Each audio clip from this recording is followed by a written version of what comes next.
வெகு நாட்களுக்கு முன் காட்டில் தந்திர குணமுள்ள நரி ஒன்று இருந்தது.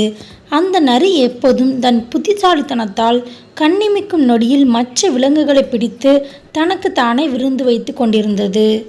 காட்டின் ராஜாவாகிய சிங்கத்திடம் சென்றது. சிங்கத்தின் அருகில் சென்று, "ஓ ராஜாவே, என் வாழ்க்கையில் உள்ள மீதி நாட்களை எல்லாம் உங்களுக்கு சேவை செய்தே வாழ நினைக்கிறேன். நீங்கள் வேட்டையாட வேண்டிய மிருகங்களை நானே காட்டித் தருவேன்" என்றது. புத்திசாலியான சிங்கத்திற்கு நரியின் தந்திரம் புரிந்தது. வேலை ஒன்றும் செய்யாமல் தான் பிடிக்கும் இரையின் மீதியை உண்டு வாழலாம் என்று நரி நினைப்பது சிங்கத்துக்கு புரிந்தது.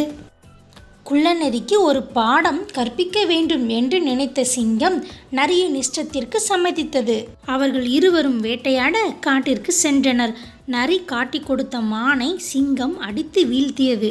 சிங்கம் உணவை பங்கு வைக்கையில் 3 பங்காக பிரித்தது. அதை கண்ட நரி ஆச்சரியப்பட்டது.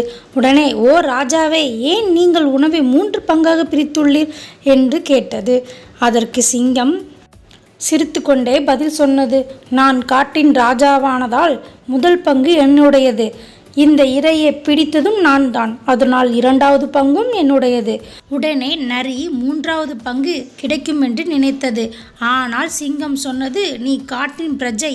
அதனால் நீ இந்த காட்டின் ராஜாவாக எனக்கு வரி செலுத்த வேண்டும். எனவே அதற்கு இந்த 3வது பங்கும் என்னுடையதாக இருக்கும்" என்று சொன்னது. சிங்கம் தனக்கு ஒரு பாடம் கற்பித்து விட்டது என்று நரிக்கு புரிந்தது. எனவே தன்னுடைய உணவை தானே தேட வேண்டும் என்று முடிவெடுத்தது. இதிலிருந்து என்ன தெரியுது சுட்டீஸ்? யாரையும் நம்ம ஏமாற்றி வாழக்கூடாது. ஏமாற்றுவோம், அதன் பலனை அனுபவிப்பான்.